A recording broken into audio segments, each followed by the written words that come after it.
Hello again. I didn't finish showing you what else I got at the train shop in London, did I? Well, there are a couple of new taxis sitting around, the ones that are out of stock everywhere else. And since so many of you have been going on about I need a bus stop, I now have the bits to make one. So, yeah, we're getting there. I did show you the major purchase last time. Stop it. What we're going to do today is have a look at signaling again. A lot of comments about this one signal I've put out there. And yes, I'm well aware the train controller can control signals. I have all the circuits already wired up and ready to run on that. But that's complicated. We're not going to do that. We're going to continue with this one signal and just have a little play. So the first thing, somebody talked about a feather.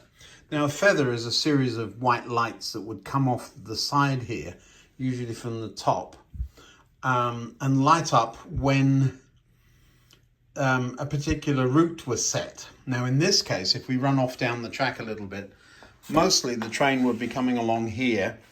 It would have a green light. One of the conditions with that point would be set for it, and ordinarily the train would go straight on. However, this double slip allows trains to come over to wrong side running to get into some of the platforms at the big station. Now, the way we would do that, how would we know when it was set that way? Well, it would be an either or thing. So if this point was set the way it is right now, then presumably it's ready to accept a train from here. Or there. Now, if it's set for there, the light would go red. If it's set for here, it would be one of the conditions that would set it to green. So we could arrange the switching to switch on a feather that goes off to the side. Now, how would you make something like that? That sounds jolly complicated. I'm still having a little think about it. There are kits, but yeah, I wonder. Right under my feet, let me have a look. Down in this bottom drawer, yeah, here we are. This stuff, I'll pull it out. I need two hands. I don't know what you'd call it. It's getting in a bit of a tangle, and I often have used little pieces of it, but it is getting in a bit of a mess. I need to put this in something. So let me cut a piece off and show you what I have in mind. All I've done is cut 4 short pieces, shoved them into a tube, heat shrink tube, and then cut the ends off at an angle. Now, a little hard to show you this, but I think if we stuck that in a piece of black plastic, so there's the 4 pieces. I'm holding them in pliers, but if you think a piece of black plastic and an LED under the board that comes on when the points are arranged right, that's what would happen. So the mechanics of how you do that are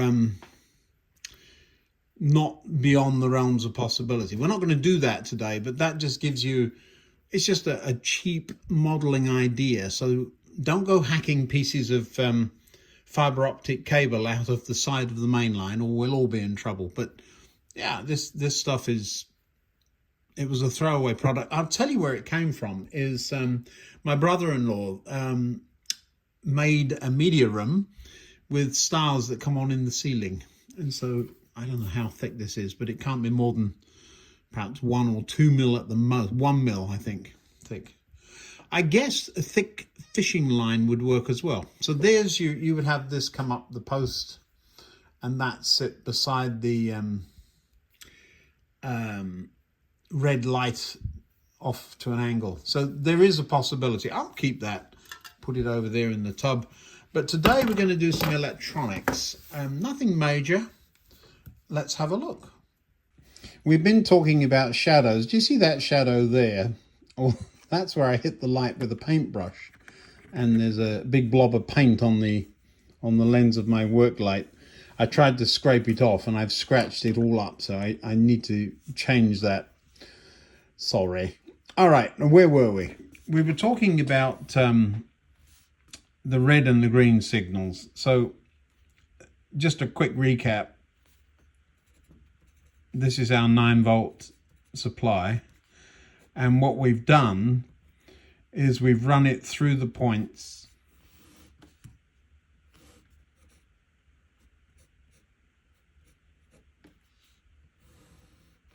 like this to a relay which operates a two-way switch. When the relay is energized, it goes green, and when it relaxes, it goes red. So for the green to be on, all of these switches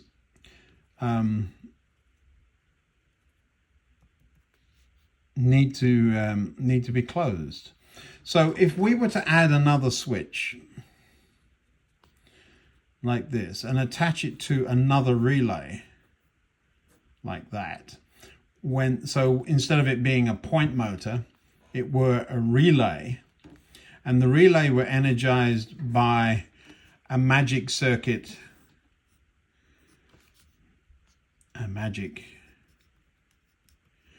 that's operated by a light dependent resistor,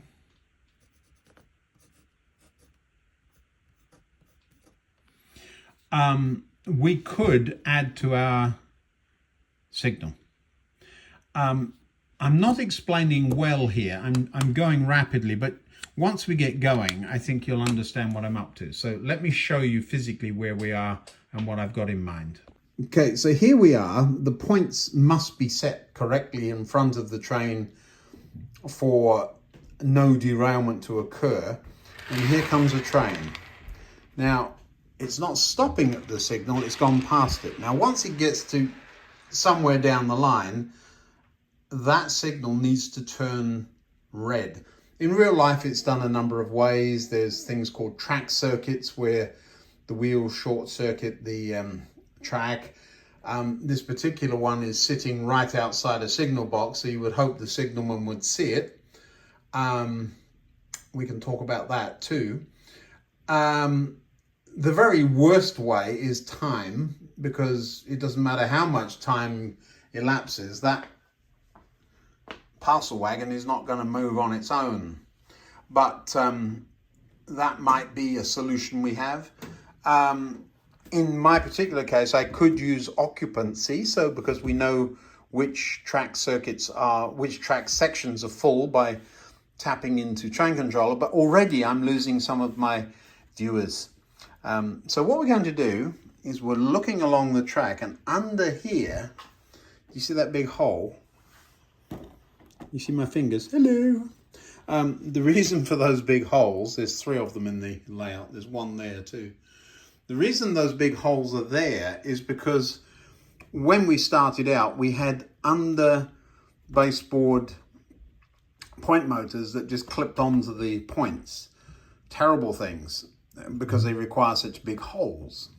However, I never bothered to fill the holes up. We could make use of those. So if we have a light dependent resistor under there, it's going to get light. Most of the trains are 4 or 5 carriages long. As the train goes over it, it's going to cast a shadow down there. And the dog just looked up because I said the word shadow. That's her name. It's all right, you can go to sleep. And so at that point, we could say, well, that then breaks that green circuit and turns the light red. So now, with the train there, back here, now the train would come back to here, wouldn't it?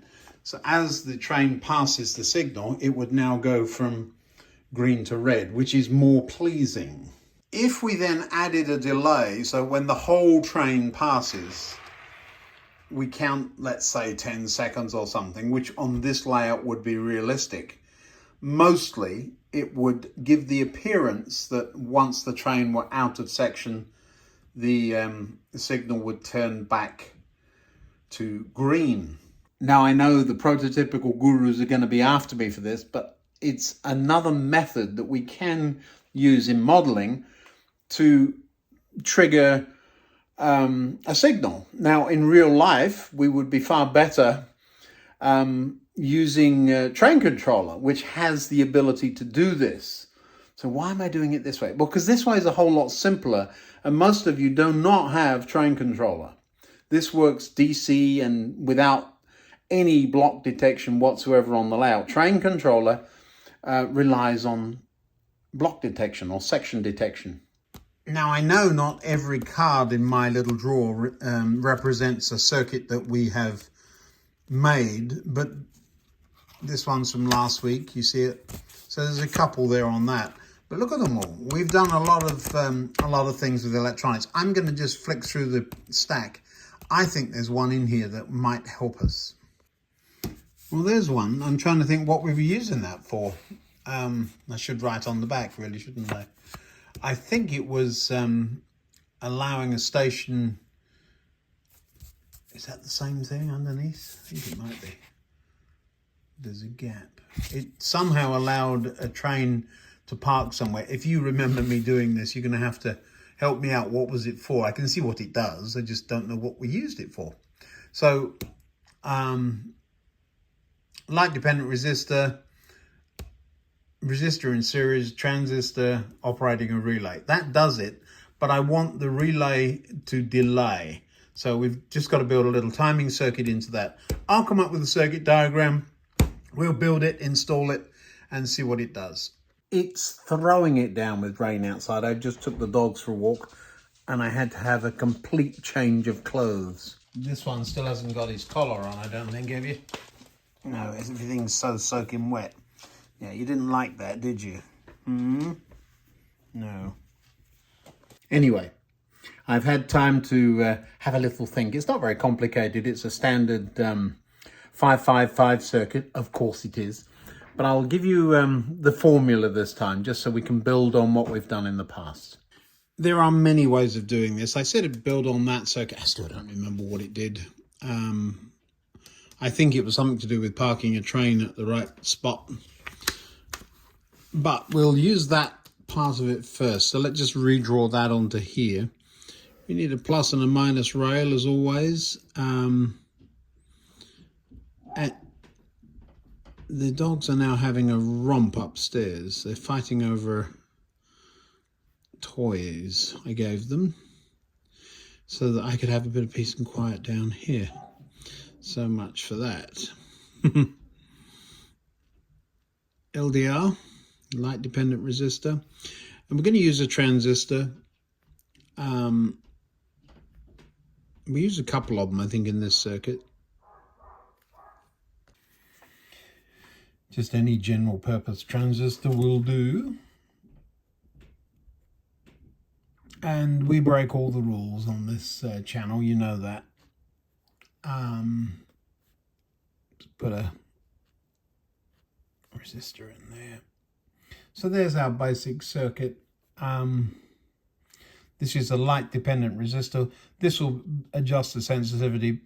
Essentially, as light hits or doesn't hit this, or shadow hits this, this resistor will change in value, driving this point up or down. So if this resistor goes high, then that point goes high with volts, and so the voltage at the base would then trigger, turning that transistor on, allowing current to flow. And if current flows through there, it drives this point low. So you can figure that out. So there's just with those four components, this output here goes up and down based on or off based on the value of the resistor. It's going to drift up and down here. It's going to be more of a switch on and off here, if you see what I mean. So now we're going to plug that into pin 2. We'll draw the 555 in here. You know how I usually do it. This way we can cheat and put the pins all over the place. So we're going to have pin 2 there. There we go. We need to ground it, of course. So there's pin 1, and this will be a standard pin 8. 4 also goes up there, just for giggles. And then you've got the bog standard 6 and 7 come out. I'm going to make room for 3 to jump over all of this in a minute. We're joining 6 and 7 together. Put a capacitor down to ground. And this is where we start thinking about formulas. Don't worry, you're going to get the circuit in place first. And then a resistor up here, like this. Now pin 3 is the output. We're going to jump it over there, and we're going to add a little circuit to that. What we're going to do there is add another transistor. Just because the load capability of the pin 3 isn't all that great. So we don't want to screw things up by trying to run a relay on pin 3. The reason I'm using a relay, I could just put this transistor in the circuit, where is it? In our signal circuit. The problem with doing that is these things have a nasty habit of not going all the way short circuit, just virtually short circuit. Short circuit for all intents and purposes, but not enough. And I want this to be a sure on-off thing. So that's a relay. And that will control a switch. And the switch will go off to our green wire circuit, the chain of switches. So that's our basic circuit. Now then, let's put some values on, shall we? What did we say? I had them written down for you. 200k on this one. 2N304, 2N3904, only because I've got them. That's all that's about.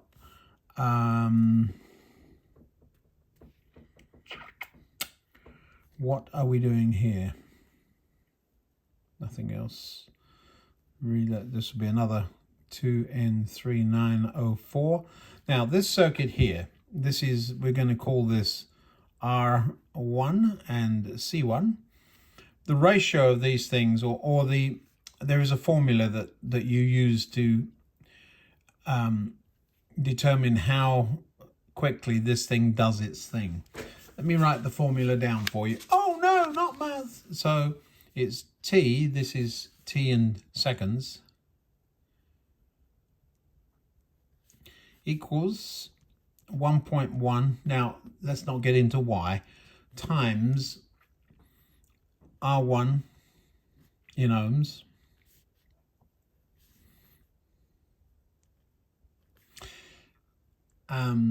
times C1 in farads. Now we never have those. It's always microfarads at best. So if we're using a 100k and a 10k and 100 microfarads, so let's put these in.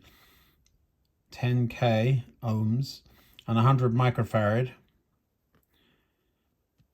just so you know how to it's 0.0001.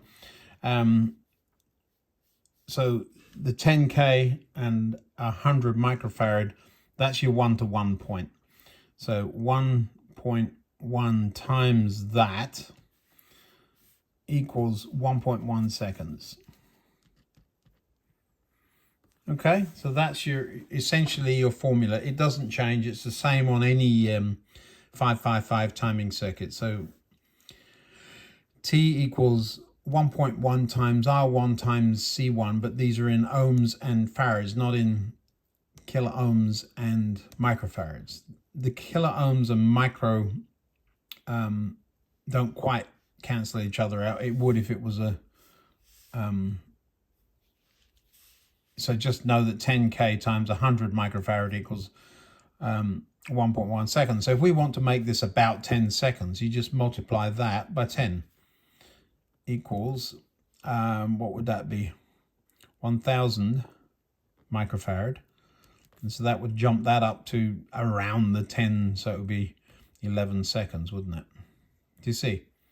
So 500 microfarad, you would expect to see something like 6 or 5.5 seconds. So do you see how that works? So that's the value. Where are we? The values of these. Since I've said we want this thing to run for around about 10 seconds or so, something akin to 1000 microfarad or less.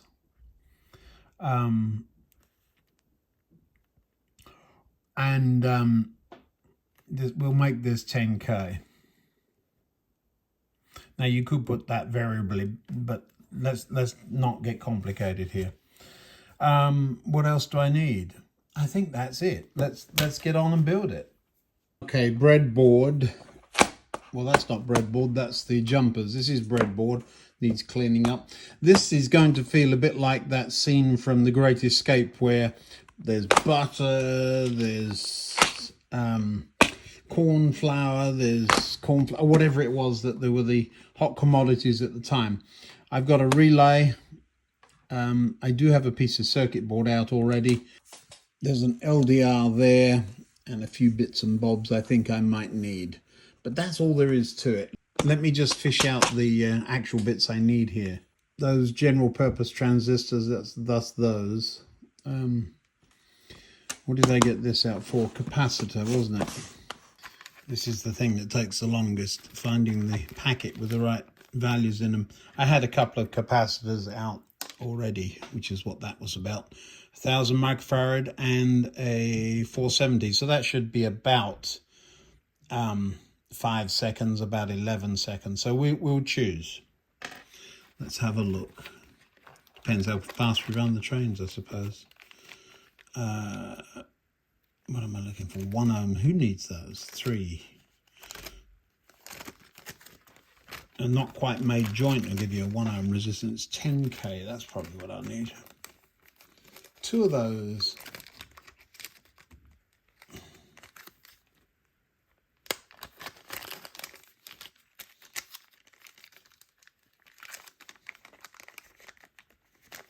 Come on, out you come. Yeah, back you go. Now trying to get these packets all back in the box is always interesting. You saw them come out. You have to start another one.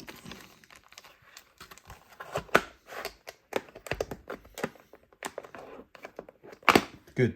Mostly putting this stuff together is not much different than putting Lego together or something, so you just have to pin 1 to ground, and then you're going to put the plus ones in. I always go that way, even though they're sometimes, well, pin 4 is down this way, so we'll come down that way for that one. So that's pin 1 and 4 sorted out. Pin 8 is up there. Yellow one. They're the right length. These jumpers with I go through them and I don't bother trying to salvage them. They just get all wrecked up. And so we buy another box of them. Must remember to get slightly thicker ones. These were pretty rubbish.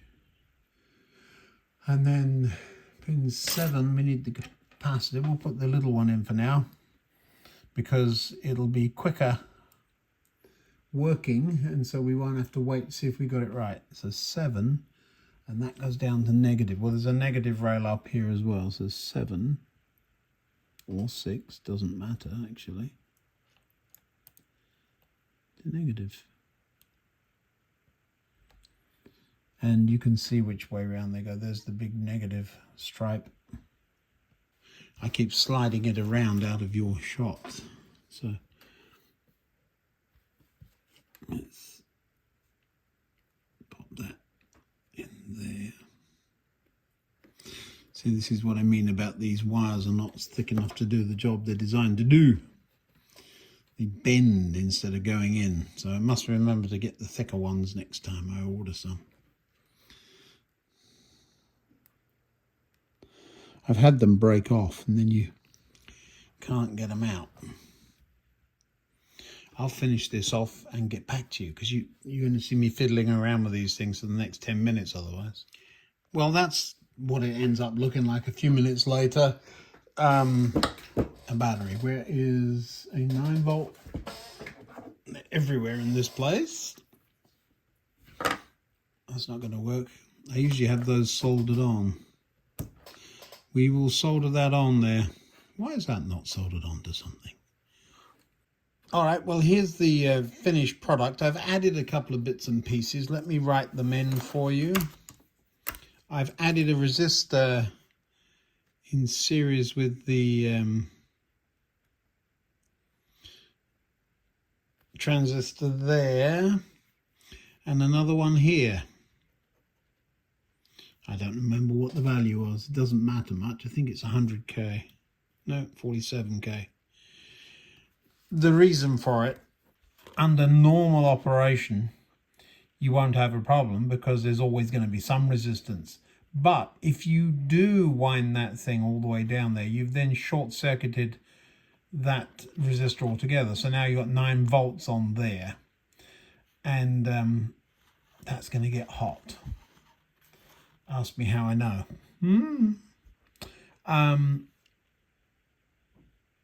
10k is also a little low for that, but now we're getting into the realms of what ifs. We're not selling it, so it's working. All right, so now, if you listen carefully, you might hear it. Here comes a train. The relay is triggered. The train's gone on its merry way. We have to wait for what seems like an eternity because I've got the big capacitor in. Sensitivity's not been adjusted. Let's turn this to the middle.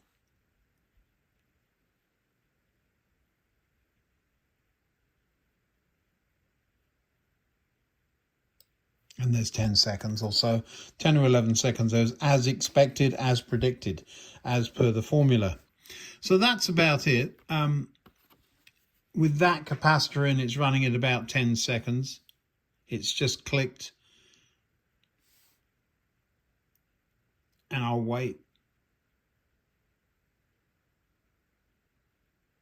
And there. So it's around 10 seconds. It should be 11.1, shouldn't it? Or no, it should be 11 seconds, not 10. Perhaps it is, I don't know. But based on our formula, time equals 1.1 times 10k, because we've got 10k resistor in there, times 1,000 microfarads equals, well, 100 equals 1.1 seconds, so 10 times that will equal 11 seconds. So that's the formula. It's not complicated. The basic method is put the capacitor in you think might work, and if it doesn't, change it. So I'll transfer all of that to this, and we'll see how that works. There it is. There's a mistake. I forgot a wire and I had to put it in a very crude way. The underside is not too shabby. A little bit of a rat nest, but they always are. Let's see if it works, shall we? Oh, I have labelled, so minus and plus, the switch and the LDR. So, yeah. I think it'll be just fine. We'll see in a minute. Because now I'm finished, I'm wondering if I had picked up that contact there and the one that's underneath that cable there, they would actually be two of the contacts you would need to make the feather work. Yes. Well, we're not going to worry about that today. Let's get the signal working, and then I'll have a look, see should I start worrying about a feather. But you did see, I don't know what I've done with it actually again. It's on the desk here somewhere. It's a big old mess. I'm going to show you. I mean, there's bits and pieces everywhere. It's very untidy, I will say. But somewhere under here is that piece of plastic I made for the feather. But it's in there somewhere. I'm not going to worry. Oh, here it is. It's over here. Look. No, that's not it. I should have put it somewhere safe. Won't worry. It'll show up when I clear the desk. let's get that LDR installed, shall we? Well, it's getting a bit late. I've walked the dogs for a very long time. Poor Hillary fell over the leash the other day and she's scraped her face up. She's got a bit of road rash. So I was walking the dogs today and so I'm running a bit late. It's bedtime. But let me show you where we are. I've roughly installed the circuit. You remember the yellow wires are the signal wires, so I've just tapped into that. There's your power supply coming in on a couple of those case connectors that nobody likes. There's the relay and the light dependent resistors sort of hanging up underneath there with a bit of tape.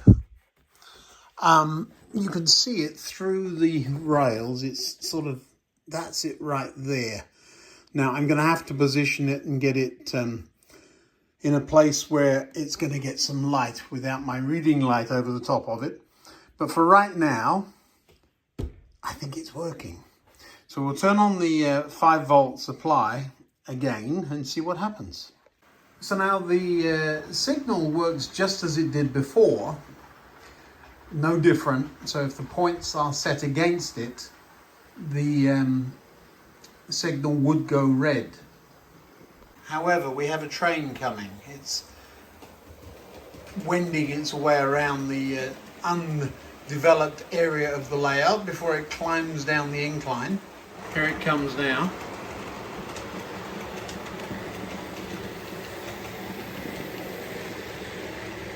So now let's watch it pass the signal.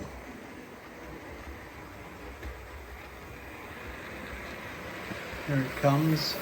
So it passes the signal. Signal's still green. Most of the train's gone by it and it turns red. The train disappears off over the horizon.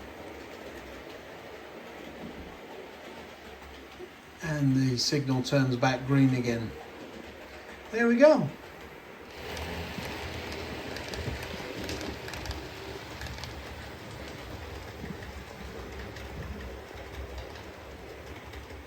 So it needs some refinement, needs a little bit of adjustment to make the LDR a little more sensitive. And I think it's because I've got that extra resistor in series there. Did you remember that? But we need it because otherwise we overheat things. But I'll have a little play with that and see where we get. Thanks for watching. Another video up here and we'll see you next time. Good night now.